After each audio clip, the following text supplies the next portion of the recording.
ready? Because I'm going to get going. You ready? Okay.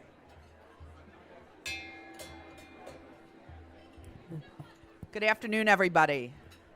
My name is Lee Friedman, and I have the privilege of serving as the Chief Executive Officer of College Now Greater Cleveland. And I've also, in past life, served as the President of the City Club, and it's always great to be back at this forum.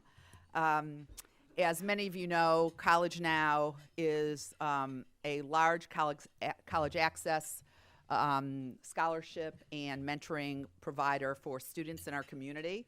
We believe that every student should have the opportunity to achieve post-secondary credentials, and we've been around for many, many years and doing it for 25,000 students every year, giving out about $3 million in scholarship and seeing our students complete at an unprecedented rate of close to 80% now that we have a mentoring program. For years, College Now has wondered, how do we scale this to a much larger level? And we've been involved with a number of initiatives that have helped move us along.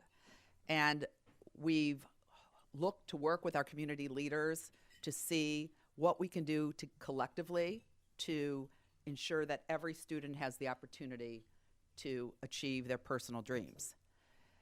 When we got to know Anne Schmitt-Carey, she said, well, you know, one of the things we like to see when we're looking at different communities for interest in the model that you will hear about soon is public interest. Well, Anne, I think we've got public interest. And I really want to thank all of you for being here, but in particular, those at our head table. We have, of course, our mayor, our county executive, the council president, the president of CASE, the head of the Cleveland Metropolitan School District, major funders, President Berkman from CSU, civic leaders, I mean, all around the room, the school board represented, major other civic institutions. Oh, hi, Alex, I didn't even see you there. The president of Tri-C. We do have kind of a takes a village approach in Cleveland, Ohio, and I think we are particularly interested in hearing about all the things that are being done across the country, in particular in New York and now in North Carolina, about what you're doing. This effort started these conversations about scaling with Mayor Jackson in 2010 and 11 when he created the Higher Education Compact.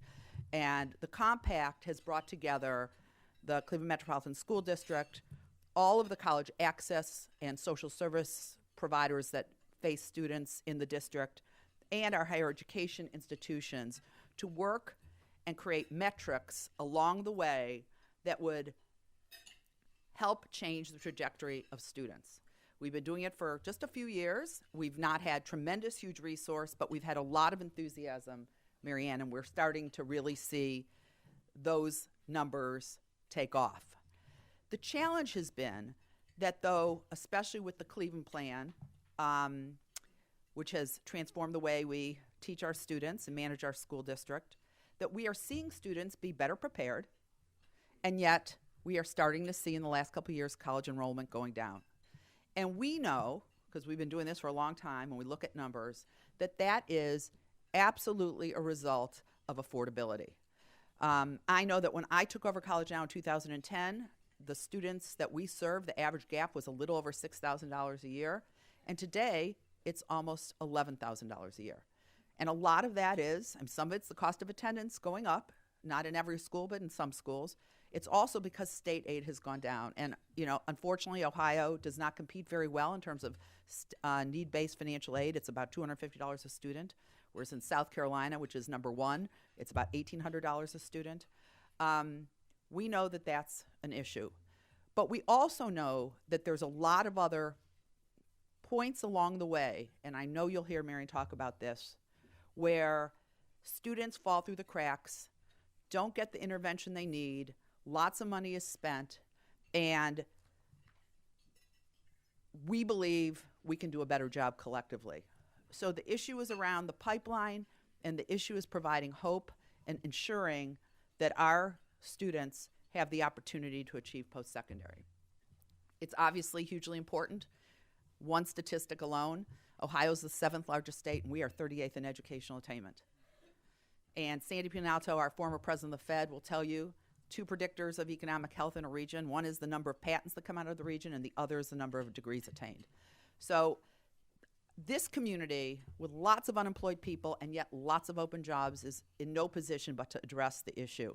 The fact that you're all here today is so heartening, and I am so looking forward to a robust conversation. So with that, let me turn to introducing our speaker. Anne Schmitt-Carey is president of Say Yes to Education. Say Yes is a national nonprofit that galvanizes communities by partnering with them to give every public high school graduate access to a college or other post-secondary scholarship. Say Yes also works with communities to set milestones along the pathway to post-secondary readiness and to organize and deliver supports and services intended to eliminate predictable barriers to achievement, particularly for students from low-income backgrounds. For 6 years, Anne was president and chief executive officer of New American Schools, which were merged with American Institutes for Research, helping that nonprofit grow from a pilot to the model for comprehensive school reform, a national school improvement program. During 11 years at New American Schools, Anne also served as chief operating officer, vice president, director of communications and public policy. She was previously director of the Goals 2000 Community Project at the U.S. Department of Education, where she created and managed a support network for communities seeking to improve education. In 2012, Schmitt-Carey was appointed to Governor Andrew Cuomo's Education Reform Commission, which was charged with making recommendations for boosting school student achievement and for making education spending more efficient in New York State. She earned her master's from the Wharton School at the University of Pennsylvania and graduated magna cum laude from SUNY Albany with a bachelor's in political science and English. It is truly my pleasure to welcome to Cleveland Anne Schmitt-Carey.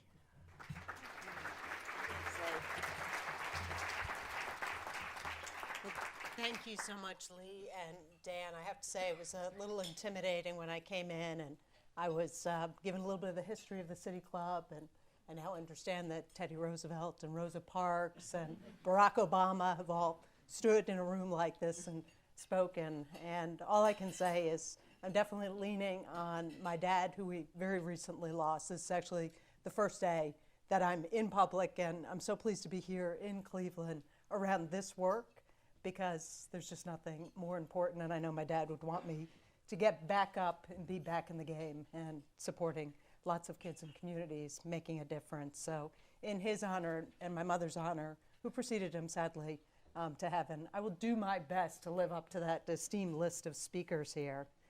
It is really exciting to see such a diverse group of individuals and to see students and community leaders and elected officials and I assume parents and faith-based leaders and corporate leaders. It is that kind of commitment to come together across government, cross-sector that I have found is the real difference maker in being able to chart a new course and to be able to accomplish things that previously for generations we've just failed to accomplish. So what people perceive to be intractable problems, I have found it's rooms just like this that really make it quite possible to achieve the goal. As Lee shared, my background is, it's actually great to be in a community group like this when I'm speaking in schools or school systems. I'm very suspect. You didn't hear teacher, principal, school superintendent, but I have a lot of colleagues that have walked that path. My work really is from grassroots organizing to serving in government, federal, state, to serving in, for a brief period of time in private sector consulting, helping nonprofits, transitioning into the nonprofit sector, which is where I've been for the last 20 years, in really helping to mobilize around these substantial goals and to really rethink how you organize to do that. It was when I was at New American Schools that David Kearns, one of my mentors, the former CEO of Xerox and the founder of New American Schools, supported me getting my MBA from Wharton. And he just said, we need more MBAs. I know you were talking about getting a PhD. I think you can put that on the shelf and really help us really rethink how to organize at the local level and rethink government and public-private partnerships. So I really have him to thank for the worldview and the toolkit that I have to approach this work. It was back in 2005 that I was approached about leading this nonprofit, and I was really quite struck by the fact that George Weiss who is the founder and has been at this work for 30 years. At that point, he had been doing the work for about 18 years, really quietly. And he had been effectively driving outcomes for inner city children, and particularly children of color, for 18 years. And the results that I saw in terms of doubling high school and college completion rates was really compelling. And he did it so quietly and diligently. And he didn't rush to say that there is a simple answer or there is a silver bullet. He recognized that it really required the kind of commitment to young people through the entire developmental trajectory. And he knew that it was going to take not just a narrow focus on academics, that it was going to really require thinking about social and health impacts and community and family contexts. George himself is a first-generation American. As a result of the Holocaust, his family moved here, lost everything, and his parents instilled in him that they can't take your brains. So commit to focus on education, and he did that with gusto. But he had individuals in his life that believed in him, that mentored him, and ultimately gave him a full tuition scholarship to the University of Pennsylvania. And that really enabled him to pursue the American dream. And he never forgot that. Back in 1967, when he was literally walking across the stage at Penn, he said, he made a pact with God. If you give me the wherewithal, I promise I will enable many, many more young people like myself to realize their full potential. It took him 20 years, but then Say Yes to Education was born. He really took, in the early years, beginning in the late 80s, his vision for this was, first of all, having people believe in you and to set the goal of post-secondary completion and provide a very tangible North Star, which was a full tuition scholarship. He knew that that was critical, that you had to create that kind of aspirational hope and dream in young people when they were young. He didn't actually know what young was when he first started out, so he took almost 20 years to test that.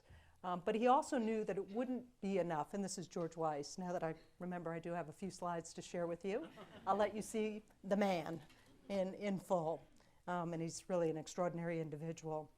But he took time over the first 2 decades. He actually started 6 different cohorts of young people and worked in 4 different state policy contexts and really looked at what is the right combination of hope through the scholarship, but then he was really sensitive to the fact that that's just not going to be enough. And I think that's maybe part of the conversation we can have. Is a scholarship promise program enough?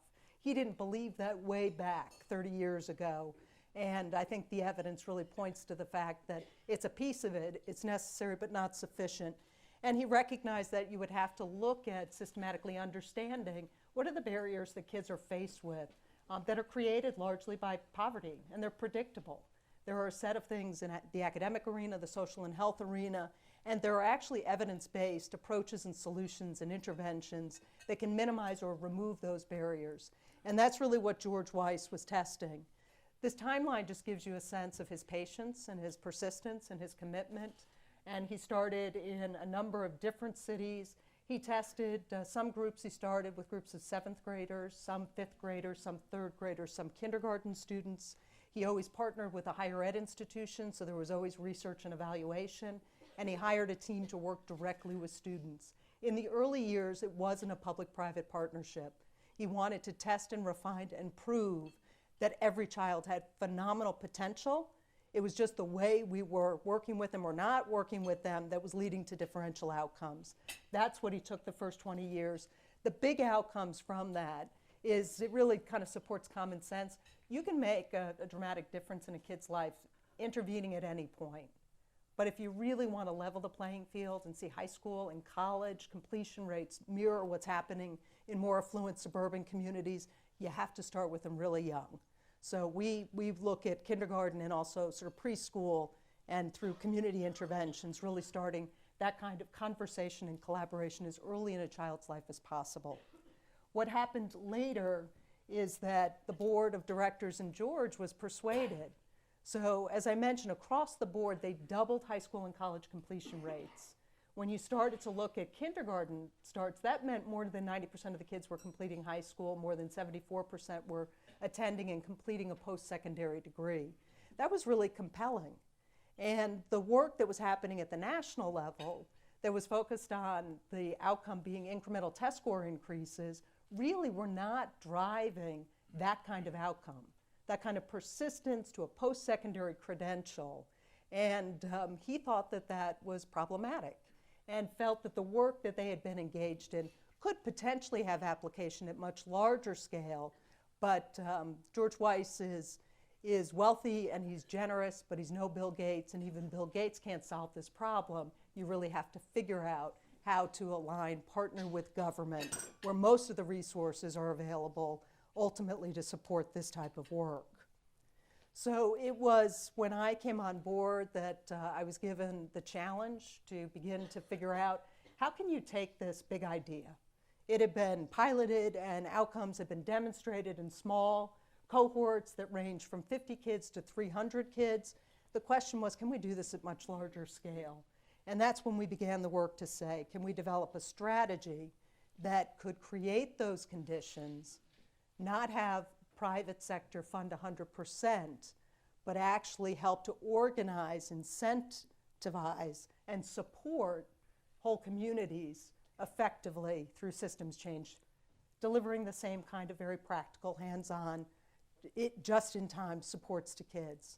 What we initially gravitated towards is, well, what would it take? So if you want to go from cohort to whole city, and we thought city was an important unit of change, we were really reinforced in our belief about that, because those of us that came together and that I recruited to become part of Say Yes, we had been working in different parts of the country and in Washington for over 2 decades, and we were really frustrated by the fact that so much of the work and the programming that was most effective for kids was only provided to small numbers of kids for the number of years that a short-term soft capital grant was provided. Whether that was extended learning time or mentoring or family engagement, it was never consistent. And the one thing that any parent in the room knows, it really is the consistency of the expectations and supports that happen from when they're really little until they complete and we launch them into the world. I've launched 3 of them, still have 1 in process. And so that was really problematic. So when we looked at these conditions, we said, first of all, a community has to commit to post-secondary completion. It's way too easy to pick a metric that's short of that, hit that metric, and still leave so many kids behind. So we knew that that was going to be a game changer. We had seen it in the early work of Say Yes to Education in the initial cities, and that was big. Federal and state policy don't require that, right? So it really required leadership, such as is in this room today, to believe that that matters. The second was, as we started to think about this and started to think about the kind of programming that covered not only school day programming, and you have a great superintendent here who is very much on the mark and doing all the right things, but there's only so much.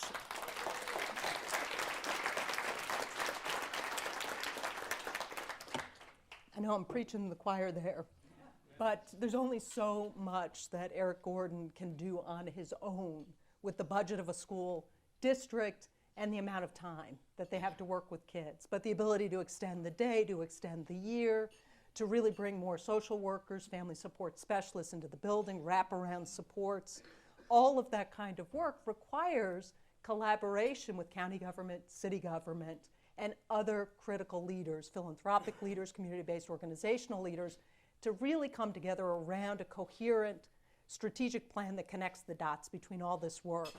So one of the things we saw that was undermining the ability of communities to do that was that each of these entities, stakeholder groups, governmental entities, had their own sort of silo. They had their own data approach, they had their own outcomes that they were driving towards, and even though the success in each silo was so dependent upon the success of other key stakeholders and enterprises in a community, there was no platform to actually help to facilitate bringing them together. So the second piece we knew was critical was a willingness on the part of the community and the key leaders to commit to develop and to really lean on a shared data platform that's focused on the individual child through the developmental trajectory, and really looking at how to coordinate the funding, the programmatic capacity, support services to drive every child along that pathway. We knew that kind of transparent, data-driven approach and really shared ownership and accountability was critical, and we had to facilitate creating a structure to help to support that.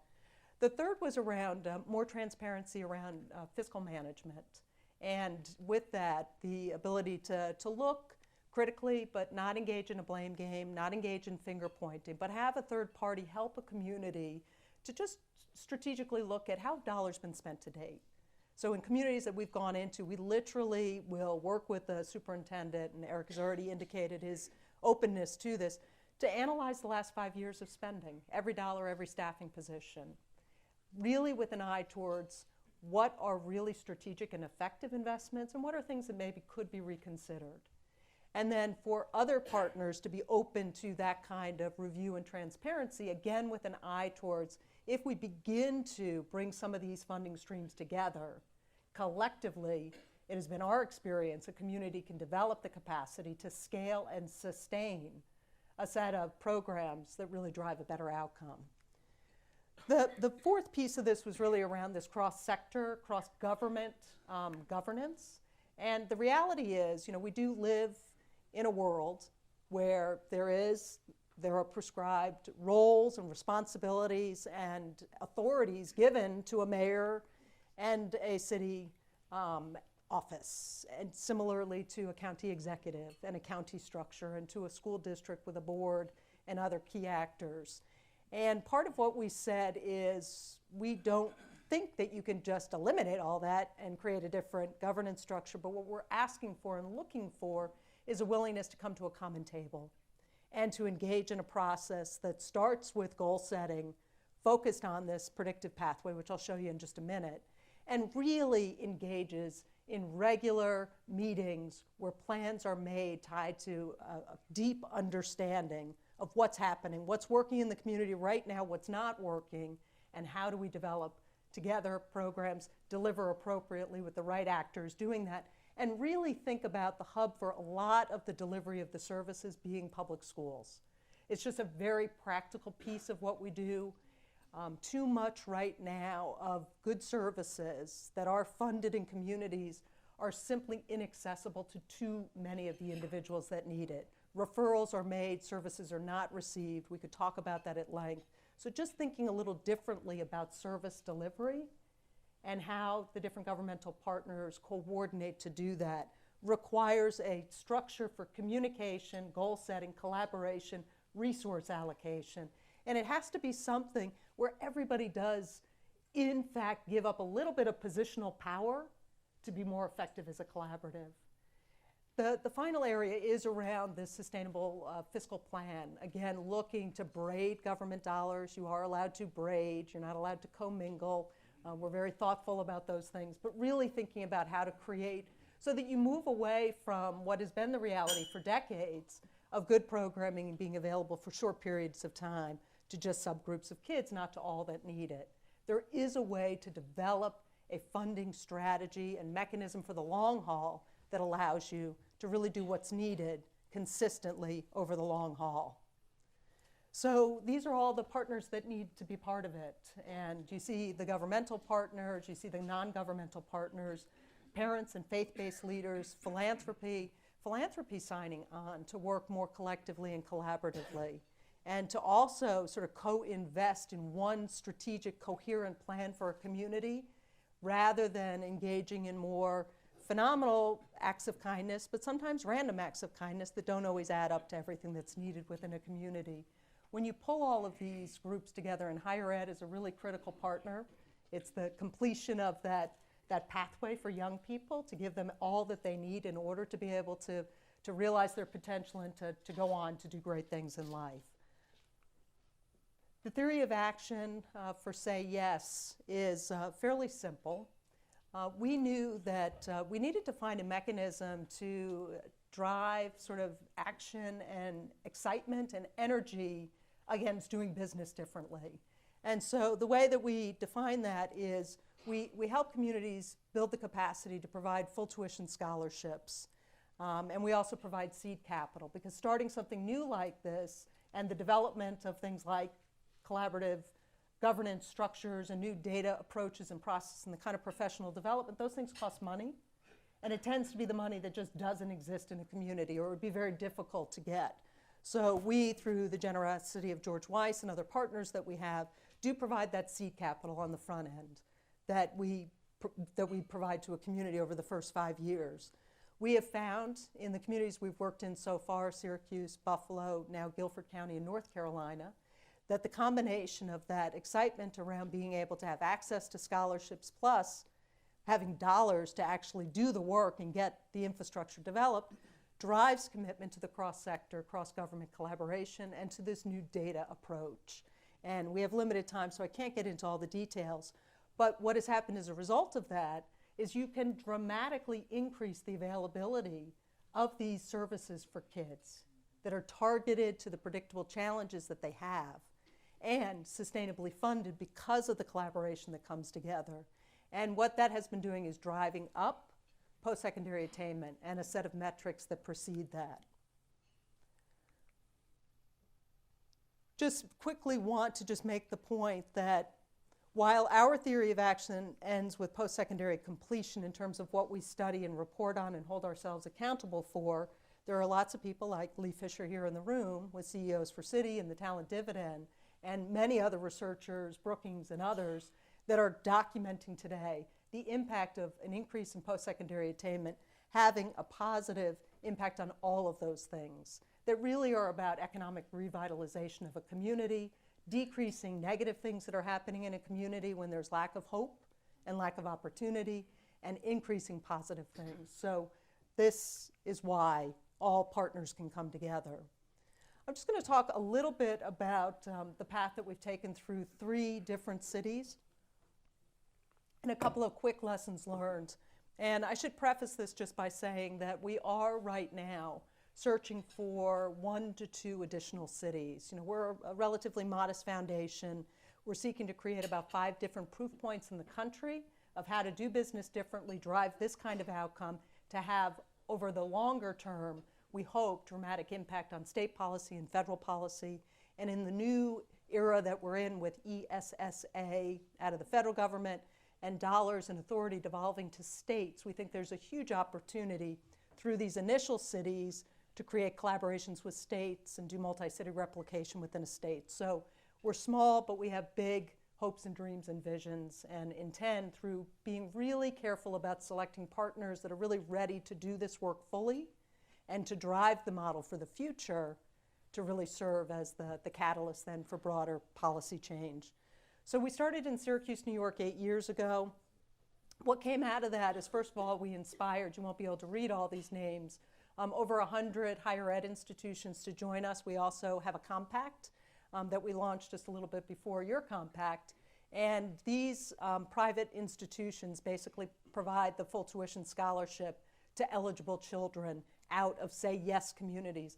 The reason the higher ed institutions have joined with us is because they're having huge issues with lack of diversity on campus. And they realize they can't solve this a couple of months before kids go to college.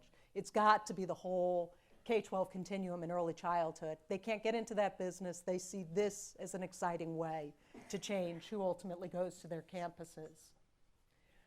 We, over the course of working in Syracuse, figured out how to provide access to private colleges, but also to work with the community to develop a strategy, working with the corporate and the philanthropic community to create an endowed base to provide funding for any public university in every city that we're working in. So those have been a couple of things that we've been able to develop, and we also figured out the things we didn't know. We figured out that we had to develop the data system and the approach, and we figured out how we had to really have the school district commit to be a focal point for the cross-government, cross-sector collaboration. So lots was learned there, and a lot of good things happened. The wraparound supports the model for how county and city government partners with the school system to take to scale mental health clinics, family crisis counseling, social work services. That got built in the city of Syracuse with Onondaga County, and it's very exciting to see the services that didn't exist prior that now exist and are driving positive outcomes. For example, 43% reduction in foster care placement And we're seeing more kids go to college and succeed. It was our pilot. It's not perfect. I'll be perfectly honest. It's not the place that we send people to see how the whole thing comes together, but they did do some really groundbreaking work there.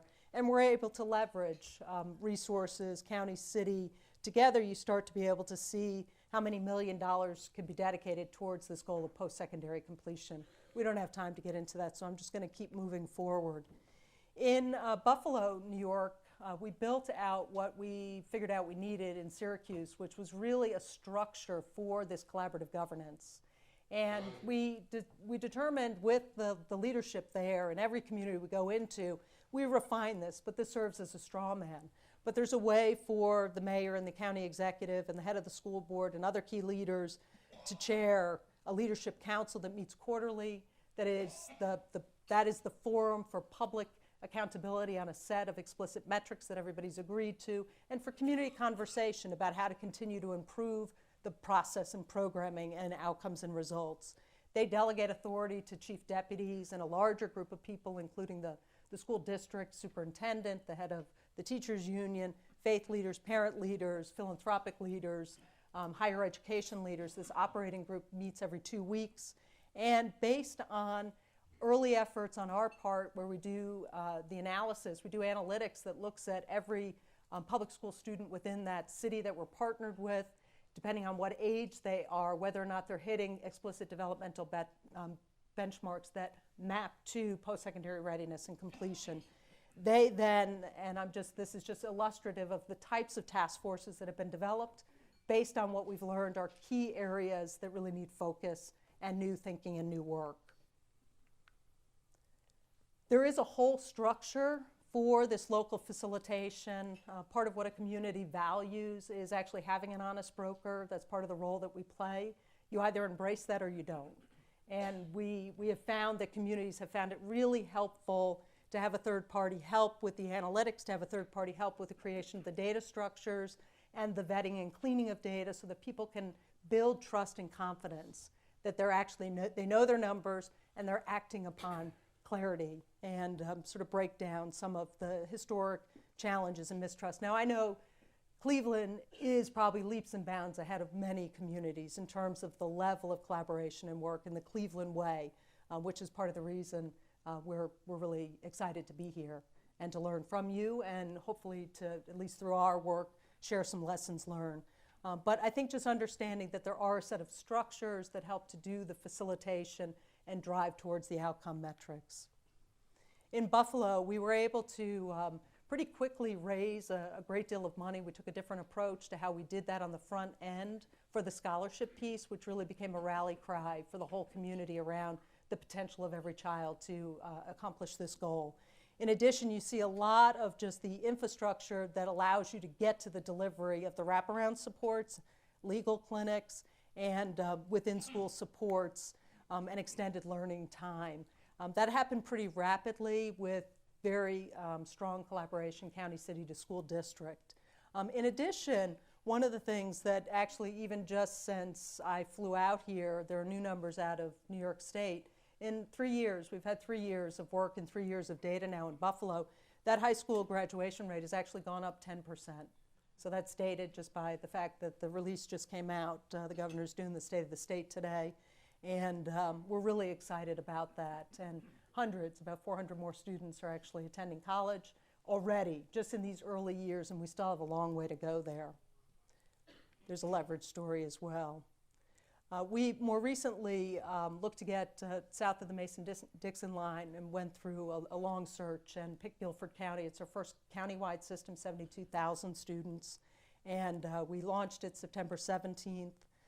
What's very exciting about the work there is that we were able to start with real commitment and clarity because we developed this in our work in Buffalo but brought it to Guilford on the front end around really understanding, what is the pathway? One of my favorite Say Yes students, I asked after he graduated college what made the difference. He said 3 things: that adults believed in me to get to this goal, which gave me the opportunity to believe in myself. He said 2, that you let us in, his words, on the middle class secret I said, oh, really? What's the middle class secret? He said, there's an actual path you have to walk to get to that goal, which struck in me. He got it. We need to make that explicit and organize an entire community from kindergarten readiness up to and through post-secondary matriculation and access into the job market. And there are academic benchmarks and also social and other support benchmarks that are organized around. And Guilford County is rolling that out for the first time. I'm really sensitive to the time, and I know that we want to move to Q&A. So I think at this point, I'll just say that I've been out here once before, and I've had the opportunity to have a lot of conversations, a lot more happening today into tomorrow. We are impressed. We're grateful for the long-term support of Key Bank. Actually, he's already a supporter in Syracuse and Buffalo. And honestly, Margot is the reason. She said, I need to get you out to Cleveland. She started this whole thing, and I'm grateful for that.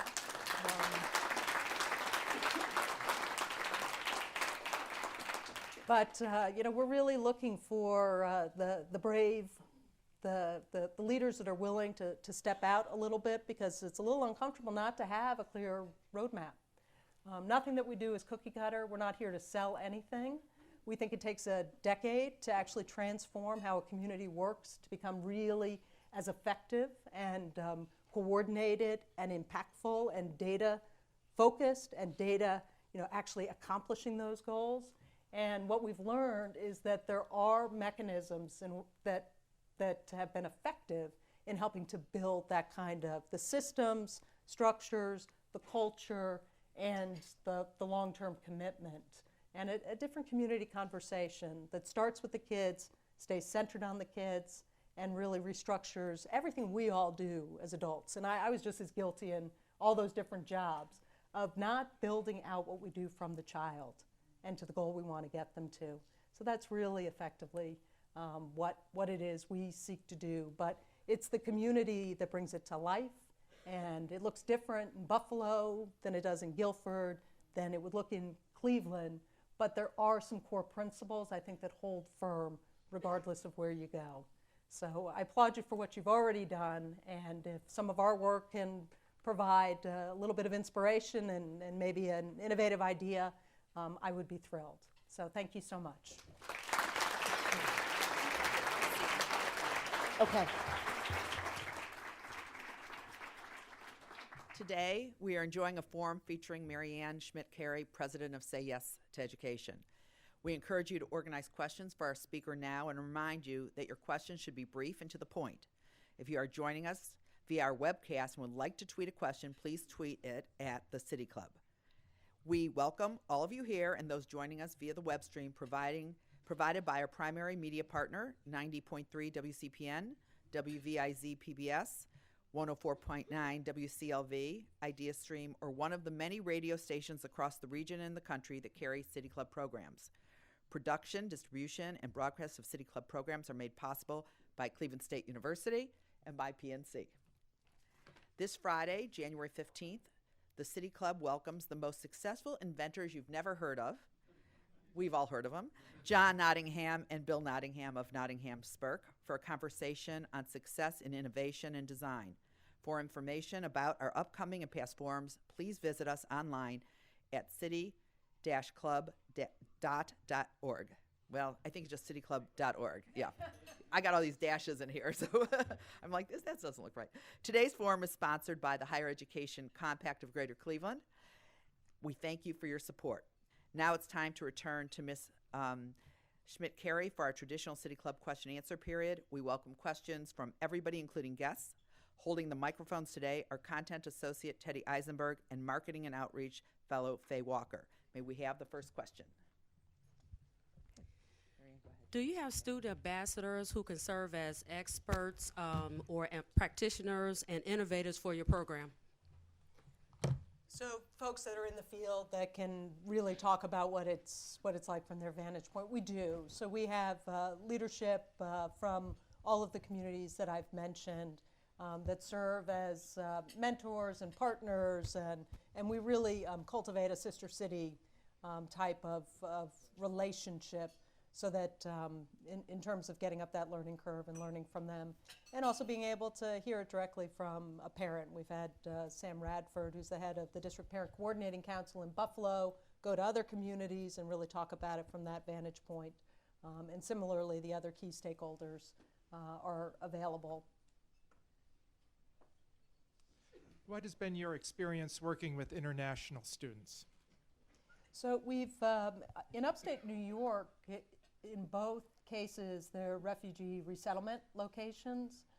So we have worked closely with the organizations that are the receiving institutions, Catholic Charities, and there's another group in Syracuse, to provide special attention. We work to actually make sure that all of the informational materials are actually produced in the languages of the countries that the children are coming from, to the best of our ability. We do have such a wide spread, but we have partnered with one organization, in particular Seeds of Peace, which you may be familiar with. It actually has brought together young people from Israel and from the Middle East in a camp setting for now a couple of decades around really building relationships and the capacity as future leaders. And now there are seeds that are leaders that are beginning to try and break through in terms of, and what was interesting, the founder of Seeds of Peace sits on our board. She made the observation, having visited Syracuse, that a number of the international students, that the resettled families and students were ending up in situations where they were being bullied and lots of issues. And this kind of approach actually develops leadership capacity for those individuals to go back into their schools and be part of creation of the solution rather than being the victims. So we are creative in our outreach, committed to all students, whether they're refugees, international, special needs students, EL students. The work of Say Yes and with our partners and communities is around meeting and addressing the needs of all.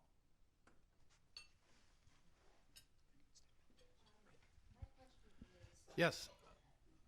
Yes, over here? Oops. Yeah. Oh, Hi. sorry. I'm with the Third Federal Foundation, and we have created a P16 program in the Slavic Village neighborhood of Cleveland, which at one time was identified as the epicenter of the foreclosure crisis, a very poor community. And what we found is poverty creates these huge barriers. We tested 154 third graders in our 4 K through 8 schools, and 76% of them were 2 or more grade levels behind in reading. 85% of our kids that start kindergarten failed the crawl test. And so what programs do you have to try to deal with these tremendous literacy barriers? So let me talk about the approach. So it's important to understand we as a national organization do not come with prescriptive programs saying you have to implement these programs. What the process does on the front end is identify by actually doing analytics against those critical metrics that gets at the issues that you're speaking to look at where every child is in terms of along that developmental pathway. And it begins to then also identify where there's a concentration of challenges in particular schools. And it actually provides deep dive information at the building level on every child. Through that work, we're also embarking at the front end of this and doing a detailed community asset map and really looking at what is the programming that's currently in place that's actually driving positive outcomes. Now, we do know, and we're a national repository for evidence-based practices and solutions. We have a long-term collaboration and partnership with the American Institutes for Research that has been involved in the development of the National What Works Clearinghouse and so forth. But we recognize that just because a program has evidence of effectiveness, it's not necessarily going to be the right fit in a particular community with a certain school population. So there has to be a process which we support with expertise to really identify need, identify the availability of programming. And my guess is that you have actually developed some programs that are actually driving better outcomes. We lift that up, and then we say, okay, it's serving this number of students. Here's the actual, we now can quantify the real need relative to that. What is the strategy then to build capacity? Your organization, other organizations that are serving that population successfully to be able to do this work at scale. So we really function, it's not a great term, but almost as the management consulting team that helps to sort all that stuff out. So as a community, good decisions can be made about resource allocation to scale and sustain programs that address the real identified challenges at the child level systemically. Hi, my name is Pat Blahoviak, and I'm on the school board in East Cleveland, which was worse hit by the foreclosure crisis than the Slavic Village region in Cleveland. And I also have grandchildren in Syracuse, New York. As I was looking at your website, I thought, this is the perfect program for East Cleveland, until I read about the sustainability part of it, and it would seem to me that the only way that a community, a small community such as East Cleveland, could work in something like this would be to work in collaboration, for example, with Cleveland.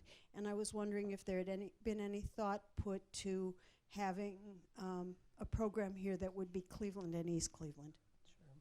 So just developmentally where we are as a foundation and an organization, we knew the city as the unit of change was absolutely critical, and as I mentioned, we're really driving towards proof points, and we're sticking with single city to start to get a strong foothold within a region. And the reason for that is it's a lot of work to build the relationships with the mayor's office and the county's office, the school system, the private philanthropy, higher ed, parents, faith. Building that hub and building that kind of systemic capacity then has the potential. There's no reason why that couldn't be leveraged for broader impact. We just believe that our dollars and ability to do this successfully, that the first step is to get that initial anchor city. All of those units would be the same that you work with East Cleveland, except for adding the East Cleveland superintendent in schools. All the rest of it would be the same county, the same higher ed, the same philanthropy community. I mean, all of the rest of it would be the same. Mm-hmm. I appreciate that. We have our way that we enter a community, but something that I always say in talking with leaders within a community is this can be tailored to be unique to that community. There is the ability. I can be a bit linear at times, and I'm very disciplined to get to the first goalpost. And I would be militant about that. But that doesn't mean that you can't aspire to and plan for and imagine growth beyond that. Good afternoon. Bill Gates has something called a Millennium Scholarship, which targets minorities who have a 3.3 ACUM and grade point average, complete 8 essays, and jump through a few other hoops. And but so many students don't know about it. If they complete it, the scholarship will pay for their entire higher ed experience, all the way from bachelor's to doctorate. So, and there's so many other scholarships that are available that students just don't know about, or they don't have the follow-through to complete the process. So my question is there a component within your organization that helps students go after money that's already available? And this may be a Lee question too, I don't know, but that helps them go after this money, not only to find out about it, but to help them follow through the process, because that's really what's lacking with so many students. Right. So what we do help communities to do is to create a whole infrastructure approach with individuals that lead this effort, that support students and support guidance counselors within the public school buildings. And we actually help to sort of restructure the focus of guidance counseling. It may already be there. I'm assuming nothing. But for example, in Syracuse, there were 5 counselors in each of the high schools. 1 was a college access counselor. That was it for the entire building. The first time that a child was introduced to the concept of college, if somebody else outside, in their outside world wasn't introducing it to them, was 11th grade English. So we restructured that. All 5 became college access counselors with an expectation of really providing counseling support to the whole school population and required training and so forth. We help to build that collaboratively with the school system. We do actually bring a small scholarship team because we actually are the liaison to all of the private higher ed institutions if students apply to and are admitted. And then we also do the back office piece on actually providing the support for the last dollar scholarship to public higher ed institutions. We do that usually collaboratively with the local community foundation, and Helen and her team have been great partners in talking through that idea. What we think is important, our experiences, because George tried giving 100%, everything. There was no skin in the game whatsoever. And we actually found that that was not the right way to go. Having some skin in the game actually led to the kids taking it more seriously, and completion was better. And we tested that in the early years. So so that's why we go out with full tuition and fees. But the private institutions, if kids are admitted, often will package full cost, and there are a lot of other scholarships. So the ability just to organize that and make that information accessible, which I don't know everything about Lee's amazing organization, but I know a lot has been done. So, part of what we do on the front end is work with the leaders to figure out what's already here, and sometimes we can help to augment it, sometimes we can just help to raise. We do a lot of communications and community mobilization. We do a lot of work with the faith leaders and organizing them, because often that's the first person that will talk to young people that they'll trust and actually listen to. So being able to get some of those resources. We do FAFSA nights, that free financial aid forum, inside churches, that the ministers will preach from the pulpit, and then there'll be a lot of people in the back, and it's amazing. We've been able to dramatically increase the completion of those over the last few years in Buffalo. That community's been just awesome in doing that work. So that's not a succinct answer, but it's a process to make sure that kids know what, if they just do their part, finish high school, get admitted to a college, you get this say yes piece. Beyond that, there are other avenues, and we make it more accessible to understand what those options are. I guess that's it. Thank you for your thoughtful questions. Today at the City Club, we've been enjoying a forum with Anne Schmitt-Carey, President of Say Yes to Education. Thank you, Anne. Thank you to everybody that's been here with us today. This forum is now adjourned.